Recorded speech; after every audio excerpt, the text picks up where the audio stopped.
Sprinting biomechanics and hamstring injuries. Is there a link? A literature review.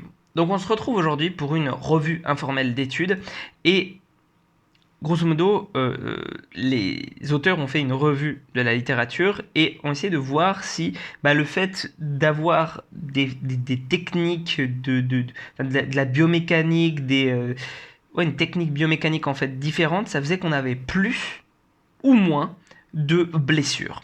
Donc, la première chose qu'on pourrait penser, notamment aux ischios, la première chose qu'on pourrait penser, c'est se dire, oui, forcément, ça a une influence, etc. D'ailleurs, j'avais fait une revue d'articles qui peut-être, où on pouvait changer un petit peu la technique des sprinters, peut-être pour justement éviter ça.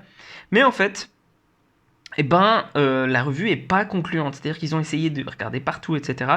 Ils ont jamais vraiment trouvé de différence entre les joueurs blessés, qui s'étaient blessés, qui s'étaient pas blessés, machin, etc. en termes de biomécanique.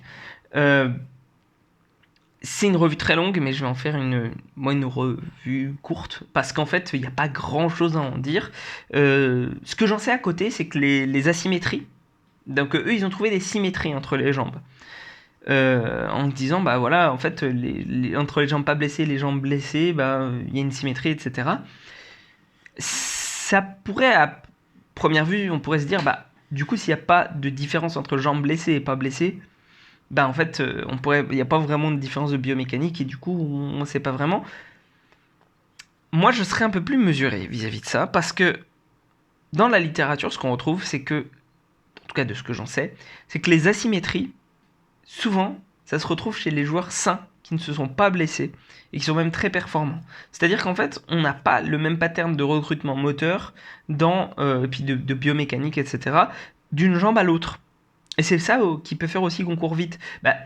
Usain Bolt, par exemple, est connu quand même pour avoir une jambe vraiment plus courte que l'autre, quoi. Et il doit avoir des différences, etc. Ça l'a pas empêché d'être l'homme le plus rapide de tous les temps en sprint.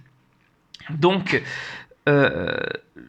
j'aurais tendance à dire qu'en fait, à l'inverse de ce qui conclut, il y a des différences biomécaniques quand même, parce que justement, si on retrouve pas d'asymétrie après la blessure, c'est peut-être qu'en fait, l'asymétrie, elle est normale.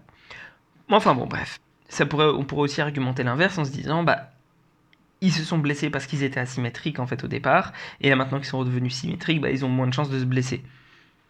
Ça peut être entendu aussi. Donc voilà, je vais pas non plus donner une conclusion nette et carrée là-dessus, mais c'est intéressant de l'avoir quand même en tête.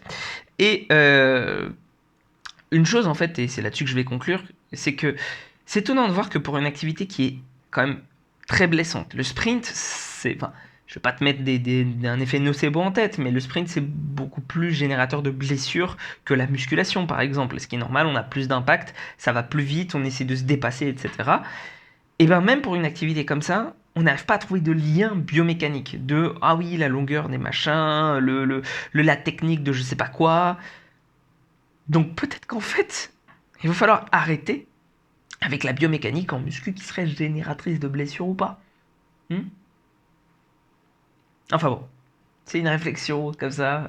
J'espère que ça pourra t'aider à un petit peu encore approfondir la tienne.